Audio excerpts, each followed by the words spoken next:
Madame, Monsieur, bonsoir. Très heureuse de vous retrouver. Voici les titres de l'actualité de ce dimanche. Le président de la République, chef suprême des forces armées, ministre de la Défense nationale, a présidé une réunion du Conseil des ministres consacrée notamment à l'approbation d'un projet de loi organique portant statut de la magistrature et au suivi de la réalisation et de la localisation de 3 stations de dessalement d'eau de mer. Le général d'armée Saïd Chengreha, ministre délégué auprès du ministre de la Défense nationale, chef d'état-major de l'armée nationale populaire, a assisté aujourd'hui à une exhibition aérienne organisée dans le cadre des activités de l'exposition internationale d'aérospatiale et de défense ADEX 2025 de Séoul, en Corée du Sud. À l'étranger, la France mal notée par l'agence américaine S&P qui a abaissé la note de la dette souveraine du pays, pointant du doigt une incertitude élevée autour des finances publiques dans ce pays.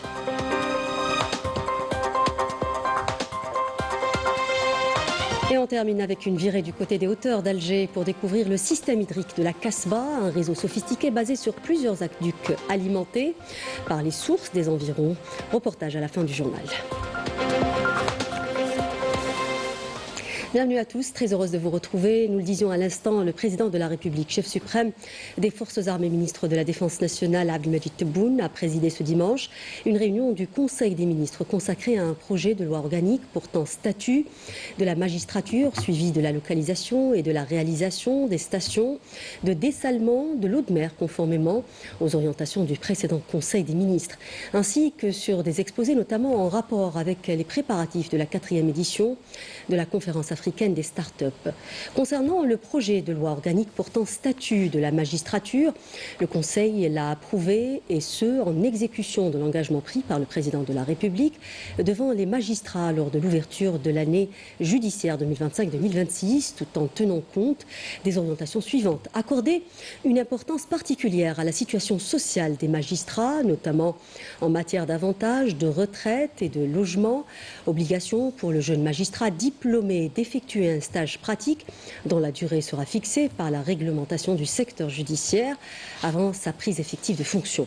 Le président de la République a instruit le gouvernement d'adopter un système de pôle judiciaire spécialisé considéré comme le cadre optimal de la pratique judiciaire permettant aux magistrats d'acquérir une formation pratique de haut niveau afin d'améliorer le fonctionnement de la justice. Après examen et débat, le Conseil des ministres a approuvé la localisation de 3 stations de dessalement dans les wilayas de Chlef, Mostaganem et Tlemcen, chacune ayant une capacité de 300 000 mètres cubes d'eau potable par jour. La décision relative à la localisation des 3 autres stations sera prise lors des prochaines réunions du Conseil des ministres. Le président de la République a mis en garde contre les effets de la sécheresse, ordonnant la réalisation d'études scientifiques précises fondées sur les données réelles de consommation d'eau potable en tenant compte des spécificités climatiques de chaque région. Ces études devront être prospectives et rigoureuses afin d'éviter tout risque environnemental majeur, notamment l'épuisement des nappes phréatiques pouvant compromettre la sécurité hydrique nationale.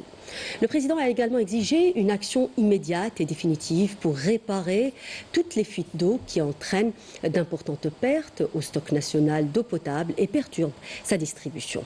Enfin, le président de la République a insisté sur la nécessité d'assurer le plein succès de la 4e édition du Forum africain des start-up qui se tiendra prochainement en Algérie.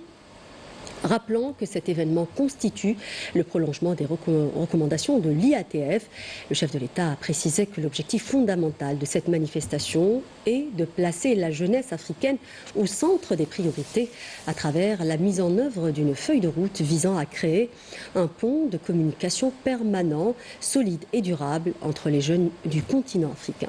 Le président a enfin exhorté à mobiliser les meilleures conditions pour garantir la réussite de cette rencontre économique panafricaine dédiée à la jeunesse et à l'innovation.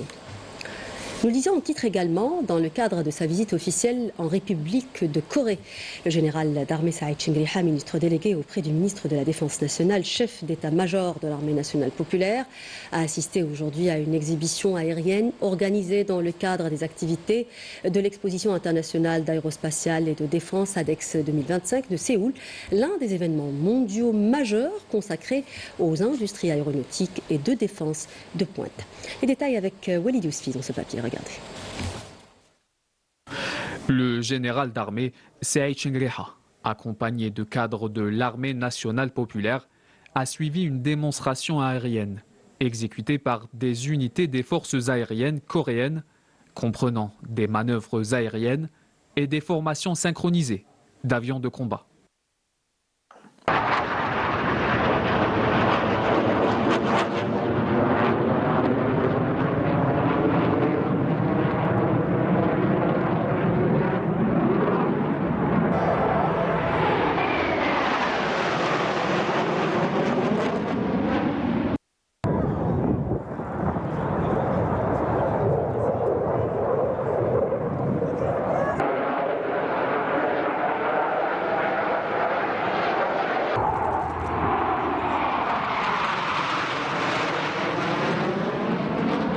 Le général d'armée Saïd Chingrikha, ministre délégué auprès du ministre de la Défense nationale, chef d'état-major de l'armée nationale populaire, s'est entretenu avec le général d'armée Son Sokarak, commandant des forces aériennes, des forces armées de la République de Corée, qui a salué la place importante qu'occupe l'Algérie sur la scène militaire et son engagement à suivre les évolutions de la défense à l'échelle mondiale. Il a également remercié le général d'armée pour avoir honoré l'invitation et pour sa participation active à cet événement d'envergure mondiale.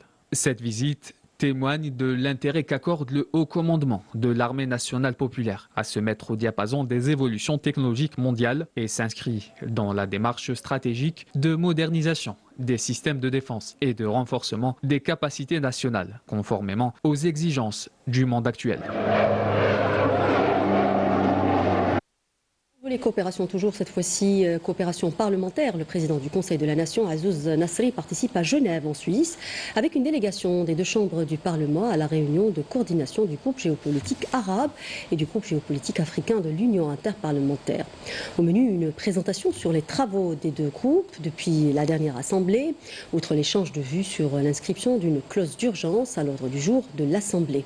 Dans ce sillage, les membres des deux groupes ont présenté leurs candidats pour occuper les postes vacants au sein des organes et instances de l'Union. Le Parlement algérien, représenté par le vice-président de l'APN, Mohamed Anwar Bouchouit, avait été élu membre du bureau de la commission permanente du développement durable de l'UIP.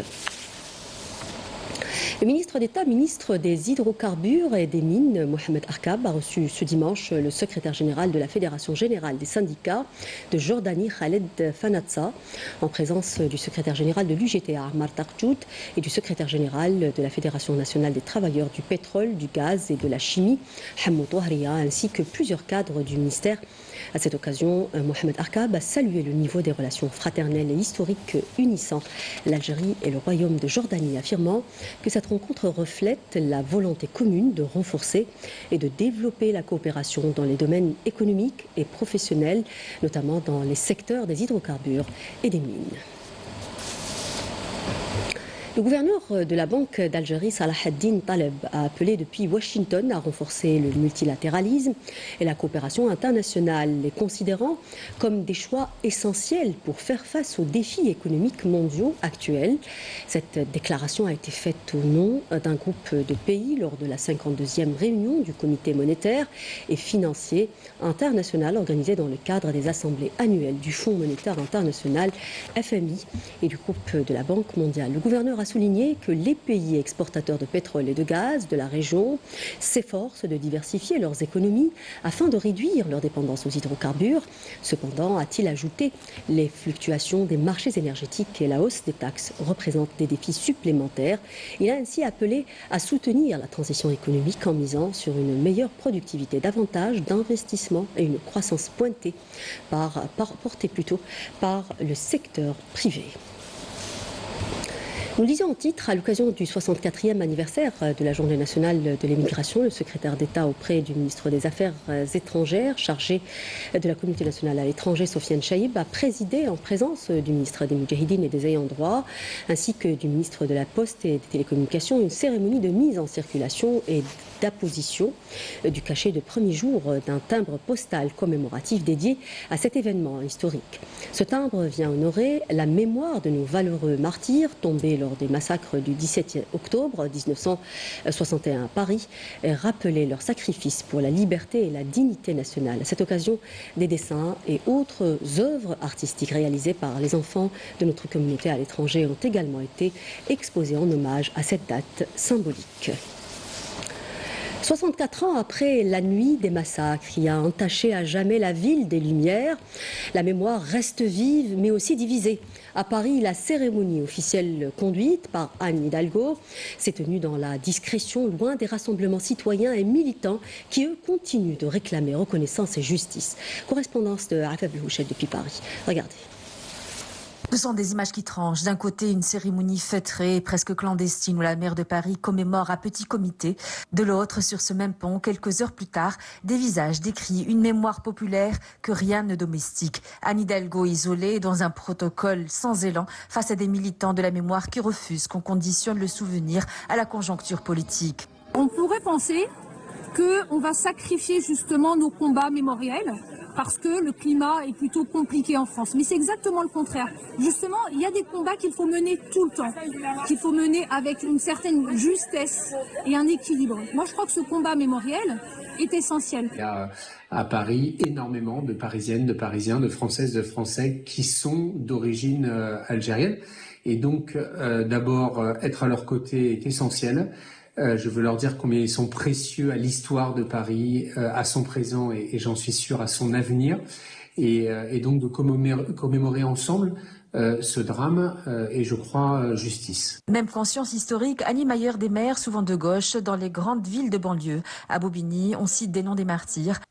Lagdar Abadou. Ailleurs, on jette des fleurs le cœur serré. À Besançon, les enfants hurlent leur amour aux disparus comme un serment. C'est d'autant plus important qu'il faut des gens, et aujourd'hui je crois que la société civile ici en France porte très fort le lien entre l'Algérie et la France. Donc en France, on a quand même une très forte communauté franco-algérienne qui compte en réalité. À l'échelle politique, certains élus tentent de transformer la ferveur en loi. Le sénateur Rachid Temal, premier à avoir déposé une proposition de reconnaissance officielle le 17 octobre 61, rejetée il y a 3 ans, promet de la redéposer. Il faut rappeler que le 17 octobre 61, c'est aussi une histoire française. Mais il faut maintenant que nous puissions faire en sorte qu'en France, je l'avais déposé au Sénat en 2021, une loi pour que le 17 octobre 61 soit reconnu et que la France reconnaisse ce qui s'est passé le 17 octobre 61 et que cette journée soit l'objet d'une commémoration. Je crois que c'est aussi comme ça qu'on apaise, qu'on recrée du lien et qu'on avance dans l'avenir. En plus de nos représentations diplomatiques comme ici à Toulouse, partout en France, la mémoire algérienne s'entête à vivre, portée par la société civile, relayée par des élus célébrés, jusque dans le fief du Front National comme ici à Lille. Une mémoire indocile que ni le silence des institutions, ni la frilosité de l'Hôtel de Ville de Paris ne parviennent à effacer. Et la France, mal notée par l'agence américaine S&P, qui a baissé la note de la dette souveraine du pays, pointant une incertitude élevée autour des finances publiques. Une deuxième dégradation en 1 année et demie due au climat politique instable que traverse le pays depuis quelques mois déjà, malgré la présentation cette semaine du projet de budget 2026. C'est un sujet signé Raouf Hamouche. Regardez. C'est une dégradation qui résonne comme une sanction. Après Moody's et Fitch, c'est au tour de S&P d'abaisser la note de la dette souveraine de la France. Habituée à décrocher un triple A, la France a vu sa fiabilité financière péricliter. Sa note a été dégradée 2 fois en 1 an et demi par S&P, la principale des agences de notation qui évalue la capacité des pays à rembourser leurs dettes. Face à une incertitude élevée autour de la trajectoire budgétaire française, S&P lui a accordé un A+. Un cran de moins, mais surtout un symbole. Celui d'un pays qui vit depuis trop longtemps au-dessus de ses moyens. Et derrière les chiffres, ce sont les Français qui payent une facture toujours plus salée. C'est l'instabilité politique dans laquelle est plongé le pays. La France qui depuis 15 ans a vu sa note dégradée à 4 reprises. Et selon l'économiste Pascal Delima, l'économie française tourne au ralenti en raison de clivages politiques. On a fait trop de politiques clivantes sur chacun des sujets économiques, alors qu'on aurait dû s'entendre, par exemple sur la réforme des retraites, sur une feuille de route, sur une trajectoire, sur un fil conducteur stratégique qui est bénéfique pour tous. On ne fait plus de social-démocratie appliquée à l'économie. Et donc, ça limite la capacité de réforme structurelle. Malgré la présentation cette semaine du projet de budget 2026, l'incertitude sur les finances publiques françaises demeure élevée, avec une dette qui dépasse les 3 400 milliards d'euros, rendant le déficit hors de contrôle. Les gouvernements se succèdent, les promesses se suivent et ne sont pas tenues. Réforme inachevée, dépenses maintenues, impôts différés. Le résultat, c'est une France qui s'enfonce et une confiance rompue. Les publics sont hors contrôle. Il faut bien le comprendre. Depuis une quinzaine d'années, la croissance des dépenses publiques devient folle. Et les chiffres sont atterrants. Alors plus vous empruntez pour payer la dépense publique courante, plus vous vous endettez. Et l'endettement français a atteint aujourd'hui des proportions alarmantes. À chaque crise, les mêmes mots. Relance, plan d'investissement, redressement, mais jamais la rigueur nécessaire. Le ministre de l'économie français reconnaît un avertissement sans vraiment parler de faute. Mais pour beaucoup, c'est surtout l'échec et l'impuissance politique, payés au prix fort par les contribuables auxquels on demande toujours plus d'efforts. Avec une telle note, la France empruntera plus cher et devra par la suite ponctionner son budget, réduire les aides sociales pour un service public de moindre qualité. La France pourrait encore perdre en fiabilité financière puisque la décision de l'agence Moody's est attendue le 24 du mois en cours. Au Maroc, les jeunes réunis autour du collectif Gen Z 212 ne décolèrent pas. À Rabat, des centaines de manifestants déterminés à obtenir le changement tant escompté se sont rassemblés devant le Parlement, réclamant des réformes sociales et politiques malgré la répression violente des autorités, marquée par de nombreuses arrestations. C'est un papier signé Walid Yousfi. Regardez. Au Maroc, plusieurs centaines de jeunes se sont rassemblés devant le Parlement, répondant à l'appel du mouvement populaire Gen Z 212 qui réclame des réformes sociales et politiques dans le pays.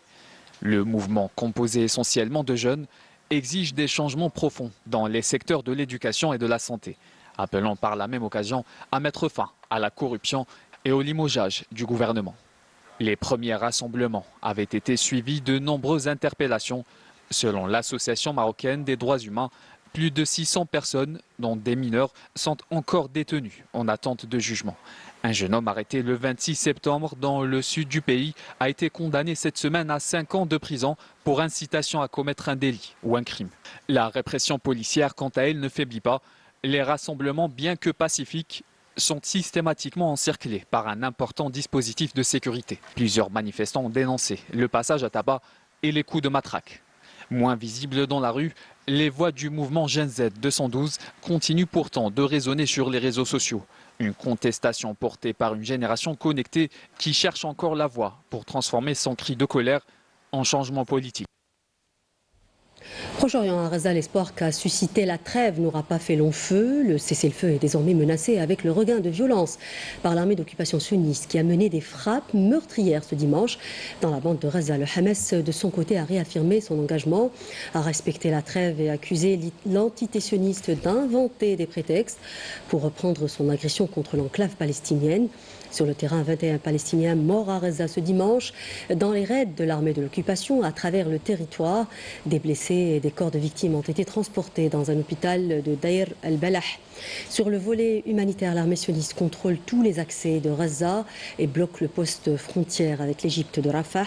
L'accord de cessez-le-feu prévoit pourtant l'afflux d'aide humanitaire pour la population palestinienne qui manque de tout. L'agression génocidaire sioniste a fait, rappelons-le, 68 159 morts à Gaza et provoqué un désastre humanitaire en majorité des civils. Allez, on termine avec du patrimoine. Direction les hauteurs d'Alger, précisément la Casbah, ce quartier mythique de la capitale qui n'a pas fini de nous fasciner, notamment de par son architecture, ses palais et autres constructions, témoins d'un savoir-faire ancestral. Preuve à l'appui, le système hydrique de la Médina, un réseau sophistiqué basé sur plusieurs aqueducs alimentés par les sources environnantes. C'est ce que nous dit Yanis Belkacem dans ce reportage. Regardez. Ce geste ancré dans la vie de la Casbah est un fil qui relie les générations. Sous son arche délicate, les carreaux de Zellij, bleus, jaunes, blancs, racontent les influences andalouses et ottomanes. Bien plus qu'un décor et ornement, c'est la force d'un savoir-faire, d'une mémoire gravée dans la pierre. Autrefois, Beshbana veillait sur les fontaines, d'où le nom, et protégeait cette source de vie avec une rigueur redoutable. لي فونتين كانوا يكونترولو من عند واحد اسمه بنت شبانه على بها هاد لا فونتين اسمها بير شبانه ولا بنت شبانه الوغ لا بيرسون هادي كانت تعاقب نفس الواحد يضيع الماء ولا يكسر لي فونتين واللي بونيشمون اللي كانوا يديرهم في هذاك الوقت كانوا يقطعوا له يدو ولا راسو باسكو الماء كان لو دو سورس. Alger, bien avant d'autres, maîtrisait l'art de l'eau. Au XVIe siècle, plus de 175 fontaines faisaient vivre la Casbah, témoin d'un âge d'or. C'est l'une des fontaines qui se trouvaient dans la Médina d'Alger, dans chaque intersection de la Médina d'Alger, qui n'ont pas été rasées. C'est l'une des fontaines qui sont toujours, où là c'est le témoignage de la vie dans cette Médina-là, d'accord. Et c'était, on va dire, c'était le point de rencontre et le lieu de rencontre là. Aujourd'hui, tout semble figé. La fontaine veille, silencieuse, patiente, gardienne d'une mémoire, celle d'une ville, d'un savoir et d'un temps où l'eau faisait battre le cœur d'Alger. Sport football pour terminer avec cette compétition africaine. Le Mouloudia d'Alger, l'un des deux représentants algériens en Ligue des champions africaines, a réalisé un match nul face aux Camerounais de Colombe Sportive sur un score d'un but partout à Yaoundé pour le compte du deuxième tour préliminaire aller de l'épreuve. Le but de l'égalisation du MCA a été inscrit par Rezela à la 86e minute. La seconde manche se jouera le dimanche 26 octobre au stade Ali Ammar dit Ali La Pointe de Douera à partir de 20h. La JS Kabylie, l'autre représentant algérien dans cette compétition, est revenu avec une belle victoire devant les Tunisiens de l'US Monastir sur le score de 3-0. En Coupe de la Confédération africaine, l'USM Alger s'est incliné sur le score d'1-0 face aux Ivoiriens de l'Académie de Fad. De son côté, le CRB a arraché le nul avec un but partout devant les Guinéens de Hafia Conakry grâce à Noufel Khassef qui a égalisé à la 64e minute à l'occasion de leur entrée en lice au deuxième tour préliminaire de l'épreuve. Voilà donc qui termine ce journal. Merci de l'avoir suivi. L'info continue sur Canal Algérie avec le prochain point de l'information à 20h en langue nationale. Excellente suite des programmes sur notre chaîne. Je vous retrouve demain à 19h. Au revoir.